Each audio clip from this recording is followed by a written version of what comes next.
By now you probably heard about the new iPad from Apple, just announced this morning. It's a half-inch thick, 9.7-inch screen tablet PC.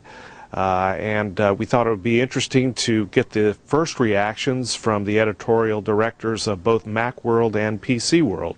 So first off, let's go talk to Steve Fox of PC World. Steve, obviously a huge announcement this morning. What was your impression? Do you think this is a truly game-changing device?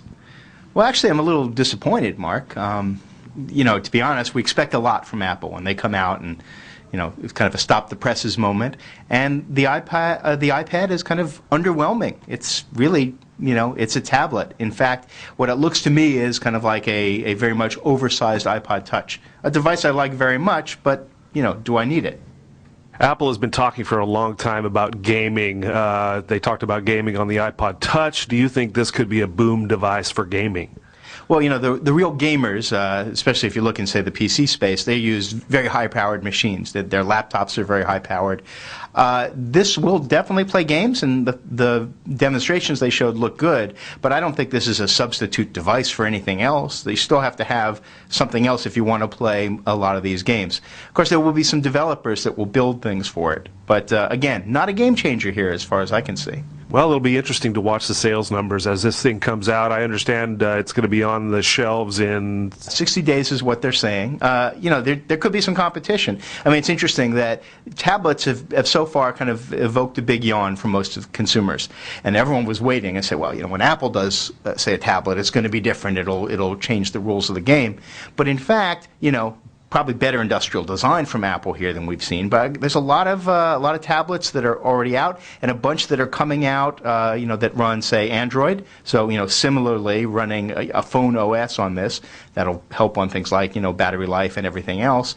So there'll be some competition, and you can bet that when your Dells and Lenovo's and Asus's come out with theirs, they won't cost as much as the iPad will. Excuse me.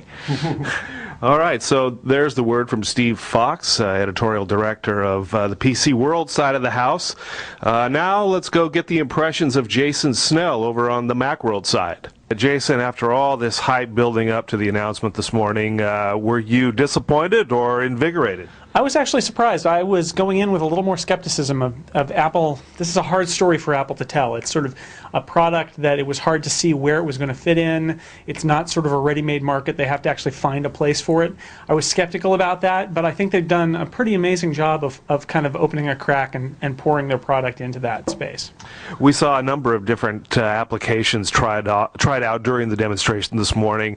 Did any one of those really catch your eye and make you think, wow, that's going to be huge? Well, I think that the fact that Apple is taking iWork and putting it in this device is a shot at a whole market that we might have assumed was not going to be a part of this. The whole idea that you could create a presentation on this device, that you could type up documents on this device, do spreadsheets on this device, that is more than sitting on your couch and watching a movie or surfing the internet. And the fact that they have the keyboard access for this device as well, they're really saying for a lot of things that you now use a laptop for because there's no other device to use, you no longer need to. You can just use this device instead. So this device is going to go on sale in about 60 days. What do you expect to see happen during that first period where it comes on sale? Well, right when it comes on sale, I think that the demand for it's going to be enormous, and Apple's not going to be able to make as many as they're going to need to. The question is, how's it going to go over time as the 3G version comes into play, and what's the ongoing demand for it? If Apple tells their story right and explains why people want this device, it could be a big hit. It could be another iPod or iPhone, but that's still on them. They still need a lot to do a lot more communicating. So there you have it. Those are the first reactions of Macworld's Jason Snell and PC World's Steve Fox. And of course, we'll be keeping a careful eye on the new iPad to see if it truly reaches the level of popularity that's expected when it goes on sale in 2 months' time. I'm Mark Sullivan. Thank you very much for watching.